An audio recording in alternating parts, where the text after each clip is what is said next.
of Business and Economics. Em nome da Formação de Executivos e de toda a nossa comunidade académica, gostaríamos de agradecer a presença.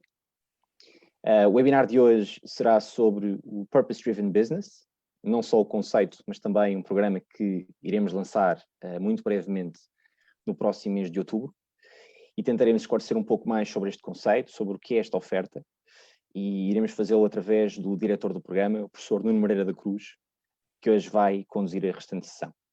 Agradecer mais uma vez a presença, reforço que qualquer questão que tenham podem colocar no chat e daremos resposta no final, e aproveito para passar a palavra ao professor Nuno Moreira da Cruz. Uma boa sessão a todos. Viva, muito boa tarde. É um prazer estar aqui a tentar elucidar sobre este novo programa que acreditamos que é de facto inovador. Sei que há várias pessoas também a seguir-nos no YouTube e no Facebook, e sobretudo sei que também depois isto será gravado para entrar nos social media de uma forma que possamos responder a muito mais pessoas. Muito obrigado por estarem presentes. Eu vou tentar fazer aqui o share screen do meu ecrã. Eu tenho uma apresentação para vos fazer e aqui o meu objetivo era o seguinte, se estiverem de acordo. O que eu tentarei fazer é partilhar, temos meia hora e, portanto, eu vou tentar às 5h30 acabar, para depois termos tempo, se houver perguntas, para vos elucidar. O meu objetivo é, essencialmente, tentar partilhar com vocês o que é que vai acontecer no curso, do ponto de vista do conteúdo, depois, do ponto de vista da metodologia, e, finalmente, avançamos para as perguntas e respostas. Do ponto de vista da agenda para hoje, é aquilo que eu vos dizia. Quanto ao conteúdo do curso, o curso tem basicamente três componentes. Aquilo que nós chamamos de ser um responsible business, que é onde toda esta dinâmica do purpose se vai integrar. Depois entender o business case for action e, finalmente, entender perfeitamente como é que o purpose pode ser um guia para uma atuação estratégica das empresas. Na primeira parte, de ser um responsible business, o que nós vamos tratar é essencialmente começar, obviamente, com as definições e com os conceitos. O que é esta história de ser um responsible business? Entendendo que são 4 variáveis que estamos a falar. Por um lado, entender a sustentabilidade no sentido holístico e entender que são as empresas que têm isto nas suas estratégias de negócio, não é apenas um nice to have.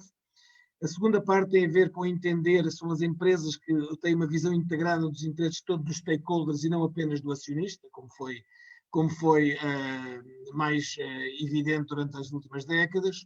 Depois, a ideia da criação de valor para a sociedade, uma empresa que cria valor não só para si, mas para a sociedade também. E, finalmente, a questão do purpose, que é onde tudo isto, onde vai fazer o maior enfoque todo este programa. Depois temos uma definição de purpose, vamos andar muito à volta disto, sobretudo definir, porque há muita confusão entre o que é valores, o que é missão, o que é visão, o que é purpose. O purpose para nós é uma coisa muito clara, o purpose é o porquê. Os outros é o porquê é que estamos aqui, não é, e responde a outras perguntas. A visão é onde vamos, a missão, o que é que fazemos, os valores é como fazemos, o purpose é responder à pergunta porquê é que esta empresa existe. As características do purpose, vamos andar muito à volta destas 5 características. Primeiro, qual é a razão de ser. O segundo, entender que é um guia para decisões. O terceiro, é entender que é um fator de união entre os vários stakeholders presentes dentro de uma empresa. Depois, e muito importante, é a criação da vantagem competitiva. Aqui trata-se de criar uma vantagem competitiva para que a sustentabilidade possa ser vista do ponto de vista estratégico. E, finalmente, isto vai muito para além do lucro. O lucro, sim, seguramente, tem que existir. Sem lucro não há mais nada e, portanto, a sustentabilidade económica, como eu costumo dizer, é a mãezinha das outras duas, a sustentabilidade social e a sustentabilidade ambiental. Sem ela não existe. Mas o que é verdade cada vez mais é que também sem a sustentabilidade ambiental e social não há sustentabilidade económica. E, portanto, vamos andar muito à volta disto. Mas como é que chegamos aqui? Porque é que hoje estamos todos tanto a falar de sustentabilidade, responsible business, de purpose? Vamos passar em revista muito rapidamente ao princípio todas as questões ambientais que nos levaram até aqui, todos estes indicadores tremendos que levam à devastação do planeta. Depois vamos falar disto, porque isto não é só ambiente, é muito mais que ambiente, são as questões todas sociais que nos levaram até aqui. Depois há algo verdadeiramente básico, que é que eu nasci no ano de 59, porque eu não fiz este slide, mas está ali o ano de 59, e a verdade é que quando eu nasci éramos 3 mil milhões, ou seja, milhões de anos para chegar a 3 mil milhões, e em últimos 60 anos passámos para 8 mil milhões. Portanto, por muito que haja personagens que continuem sem acreditar na questão do climate change e na questão das desigualdades sociais, é evidente que esta questão básica tem que fazer rebentar estas coisas para algum lado. Qual foi o caminho percorrido pelas empresas? Princípio filantropia, depois passou-se ao risk management, ao conceito de shared value e estar onde estamos hoje, para aquelas mais atrevidas, aquelas que são os baluartes de tudo o que é a defesa de um mundo mais sustentável num conceito de responsible business. Portanto, vamos falar destas 4 fases.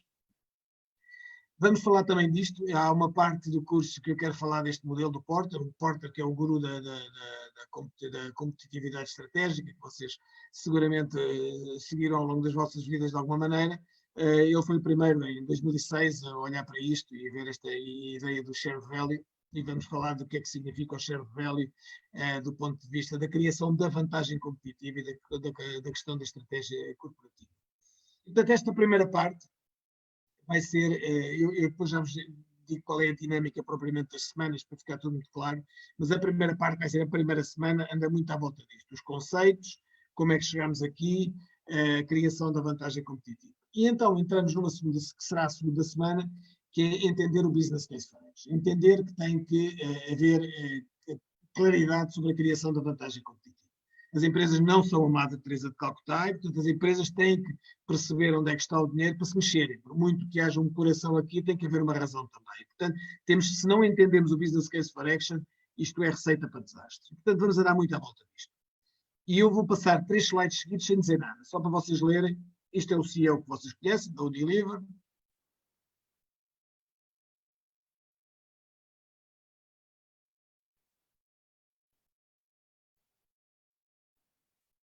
Este é outro CEO da Merck, farmacêutica, que vocês seguramente conhecem. E o que eu vos posso dizer é que vocês, se googlarem CEO Statements on Purpose, eu podia fazer milhares de slides sobre isto. Mas a verdade é que, para o mundo corporativo estar cada vez mais a falar nisto, alguma razão há.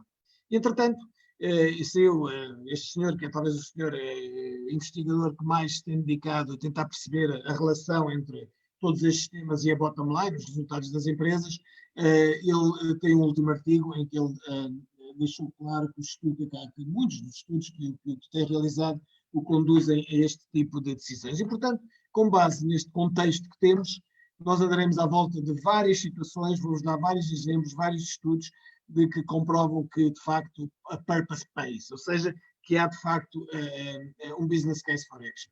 Este é o Sr. Paul Polman da Unilever, que teve a coragem, em 2003, se vocês estão à espera que eu venha aqui trimestralmente explicar o que é que anda a fazer, don't put your money in our company. Ou seja, a Unilever existe há 100 anos, tem que existir outros 100 anos, e, portanto, não esperem isso de mim. Na altura, obviamente, esteve à beira de se despedir, mas a verdade é que se aventurou e hoje em dia é a quarta maior empresa do mundo, a seguir aos 3 suspeitos do costume, a Google, a Amazon e a Microsoft. Uma empresa que vende sabores e chocolates não está nada mal. Este é outro estudo, em breve falaremos deste, da Nielsen, que vai provando tudo isto que eu estou a dizer, que eles aqui no caso concreto da Nielsen, dedicaram-se a analisar estas três indústrias, chocolate, café e os produtos de cosmética.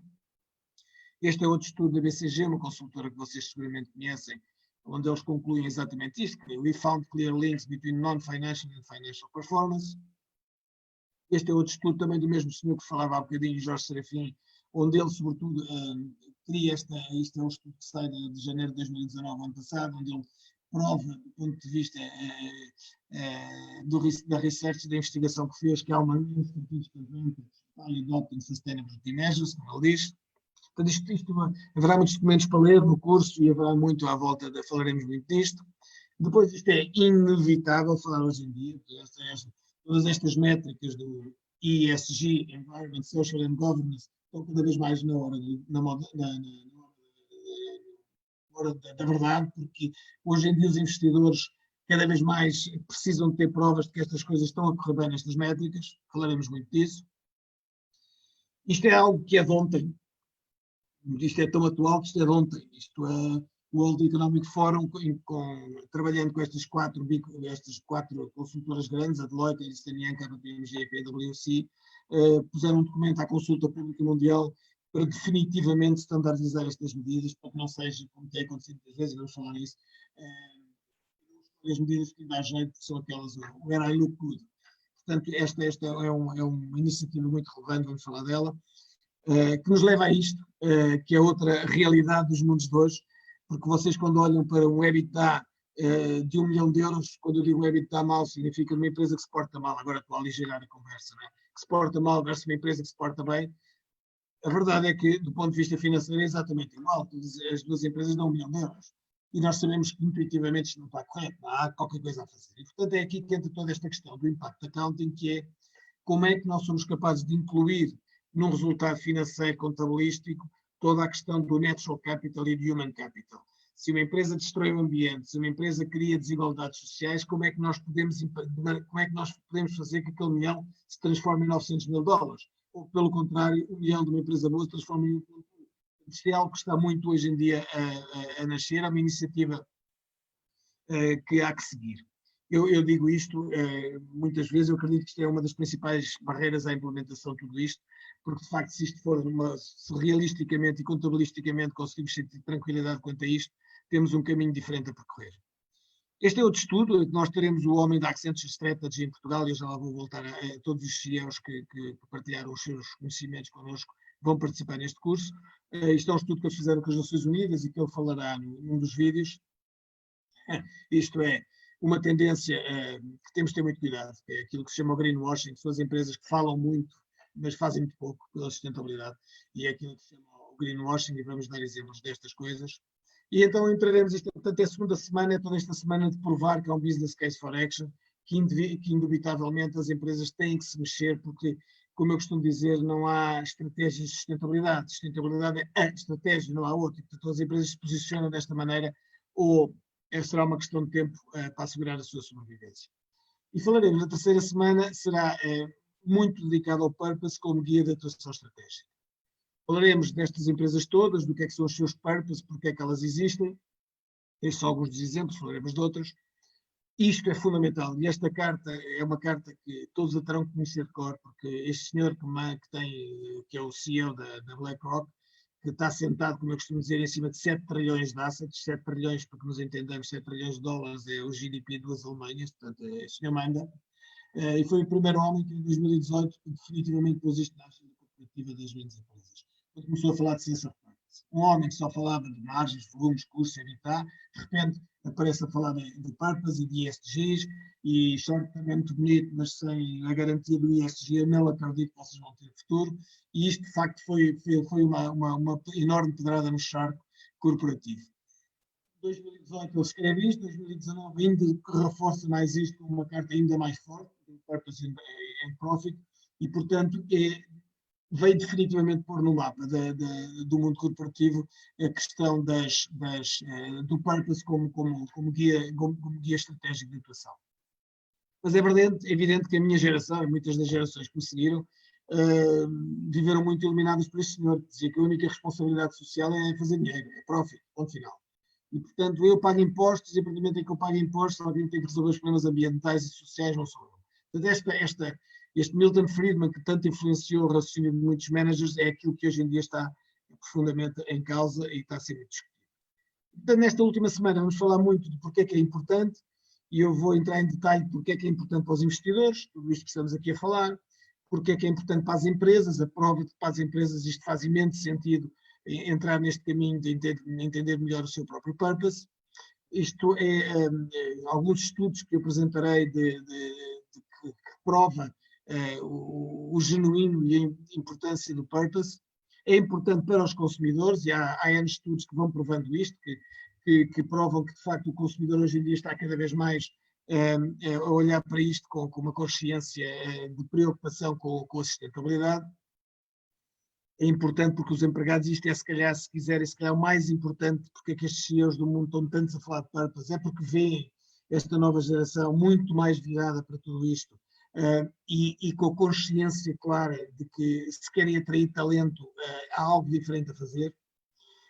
Este é um estudo que eu vos apresentarei, embora há outros também, do LinkedIn, onde demonstra tudo isto, e o LinkedIn fez um estudo em que, se vocês quiserem, agarra nas várias partes da awareness, attraction, hiring, engagement and development, e o que faz é provar que as empresas que demonstram o seu purpose estão muito melhor do ponto de vista de todos estes indicadores que as outras que não o fazem. E o LinkedIn está bem situado para poder fazer estes estudos pela toda a capacidade que tem de atrair talento e de movimentar talento e recrutar talento aqui e ali.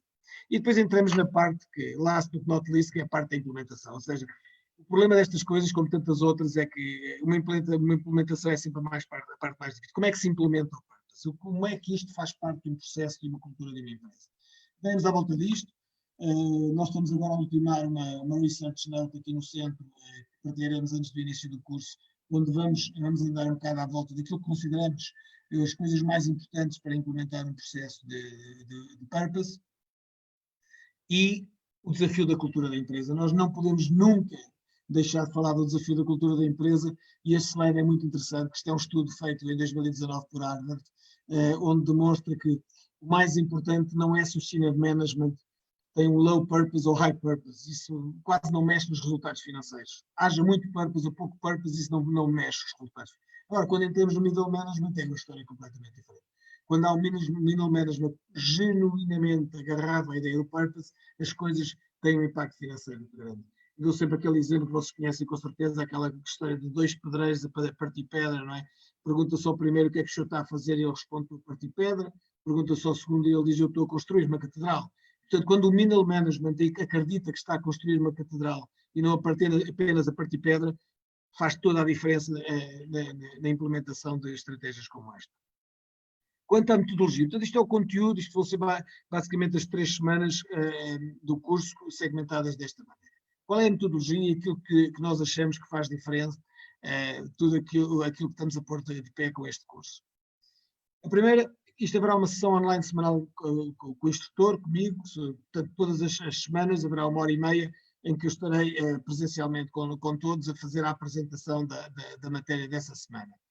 Depois, nós pediremos que todos os participantes vão ter que desenvolver um projeto para a empresa pelo qual o participante opta. Ou seja, pode ser a empresa onde a pessoa trabalha, pode ser uma empresa qualquer que queira inventar, pode ser uma startup que queira inventar algo de novo. Portanto, nós vamos acompanhar o desenvolvimento desse projeto semanal ao longo das 4 semanas.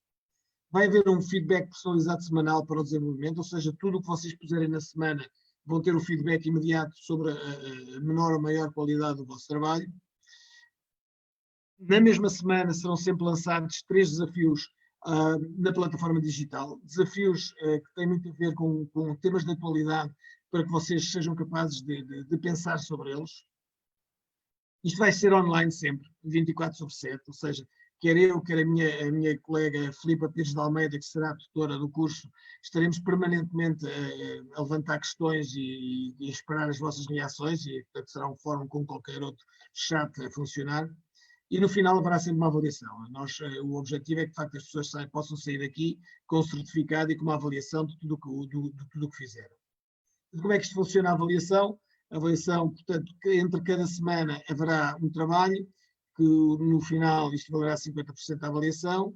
Há a vossa participação nos fóruns online, a qualidade da vossa participação valerá 20%, e finalmente o vosso desempenho naquilo que chamamos de desafios de semana terá uma avaliação de 30%. Portanto, se avaliar isto em termos, com este feedback muito, muito personalizado de tudo aquilo que vocês fizerem. Estas são as empresas que participaram, todas elas praticamente são os CEOs em Portugal que tiveram a generosidade de participar e fazer vídeos para isto, e portanto nós vamos ter na primeira pessoa o testemunho desta gente sobre o que é que significa para eles o purpose. Eu tenho aqui um vídeo que eu vou tentar partilhar com vocês, que é um exemplo de um vídeo deste, que será a peca do António Casanova. Eu vou tentar pôr aqui alguns.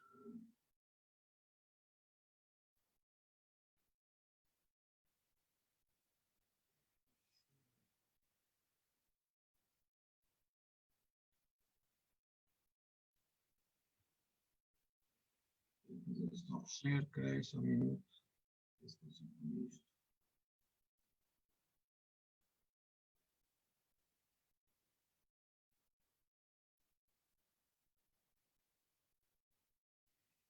Agora é capaz de funcionar, vamos ver.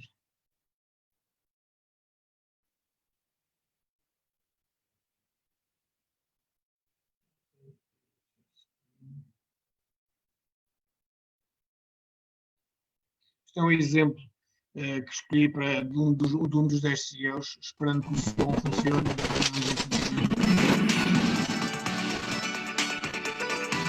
Para nós terá começado em 2008, 2009, com a chegada do Sr. Pullman, que foi talvez o primeiro CEO que trouxe estas ideias de que as empresas tinham ter uma operação melhor que o lucro.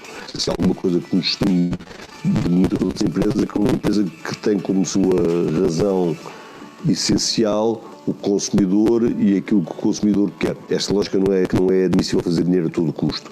Que tem que haver uma moralidade dos negócios, que tem que haver não só shareholder value, mas também tem que haver social value. Têm que ser as empresas com grandes atores mundiais a resolver os problemas da humanidade. Não se pode esperar que sejam os governos que o façam. As empresas têm uma capacidade muito mais rápida de ação, uma capacidade muito maior de inovação e a capacidade de estabelecer acordos entre elas que os governos não conseguem. E a lógica agora tem 3 eixos. As empresas com propósito perduram, as marcas com propósito crescem e as pessoas com propósito prosperam. E que as empresas terem um propósito quando as suas marcas não representam nada, também é uma lógica a prazo impossível. Portanto, esta lógica só funciona se temos a empresa, as marcas e as pessoas a convergirem numa mesma ideia de querer mudar o mundo. Pretendemos criar um movimento em que todos os fornecedores, todos os clientes, todos os consumidores fazem parte desta construção de um futuro melhor. E, portanto, estabelecemos novas ações para preservar os recursos para as futuras gerações. E de todos os recursos possíveis, focamos-nos em 3. As alterações climáticas, portanto, combater as alterações climáticas, proteger a natureza, sobretudo ter a certeza que usamos essencialmente, para já, exclusivamente a curto prazo, bens que sejam renováveis, portanto, que não usamos nenhum recurso que a natureza não possa repor, e no junto que iremos investir 1.000 milhões de euros num novo fundo dedicado ao clima e à natureza. Eu paro por aqui, porque ainda vou evidenciar mais 10 minutos, mas é mais para vos dar uma ideia do que é que significa os vídeos que os CEOs fazem, e depois, com base nestes vídeos, haverá várias perguntas que vocês terão que pensar nelas. De uma forma visual, este é um slide que eu acho que está feliz e que tenta explicar os vários passos do curso. Portanto, abrirá a primeira semana de 28 de outubro, às 5 da tarde, teremos a tal sessão de 1h30, e depois, em cada semana, haverá a necessidade de definir o projeto na primeira semana, depois na segunda semana será o desenvolvimento do projeto, finalmente a apresentação final do projeto, e depois em cada semana, e isto é a lógica semanal, haverá sempre 3 desafios semanais que estimularemos pela plataforma digital, um fórum semanal que vos falava há bocadinho, e depois também há esta parte que é interessante, que é o quiz, que isto não é mais que chamemos de uma revisão da matéria dada, ou seja, demos alguém em classe e na tal 1h30, e portanto perguntas sobre isso para ver se a matéria ficou apreendida. Portanto, a dinâmica semanal vai ser sempre esta. Há uma última sessão no dia 18, que tem a ver com fazer um resumo de tudo o que foi o mais relevante dito, e aí será um fórum ainda mais interativo com todos, que semanalmente o que eu tentarei sempre é que a nossa apresentação dessa semana não tenha mais que 1 hora e um quarto, para dar algum espaço de algumas perguntas imediatas que possa haver, mas depois, e isto também nos parece interessante, todos os participantes no programa terão diretamente comigo uma sessão que nos organizaremos para ter 30 minutos durante o programa, onde vocês podem pôr as questões todas que entendam que ficaram um bocado no tinteiro, que não foram ditas, não foram explicadas, ou que têm algumas dúvidas, serão tratadas. E, portanto, esta era a apresentação que eu vos queria fazer, tentei ser o mais sintético possível. Se houver agora perguntas, tenho muito gosto em responder às mesmas. Não sei se no chat temos alguma coisa, creio que não, mas vamos ver, vamos passar o stop. Portanto, se não há no chat, de qualquer maneira, se quiserem perguntar diretamente, é só o unmute e fazer a pergunta.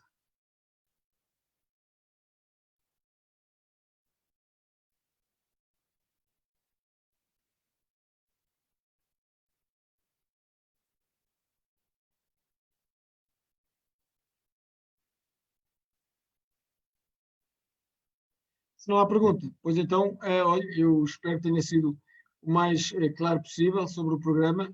desafio-vos a participar. Acho que vai ser um programa bastante interessante, inovador, e também, sobretudo, traz a riqueza das vossas experiências, porque, de facto, depois é experiências que vocês têm que enriquecem o curso, com a partilha que todos irão a fazer uns com os outros.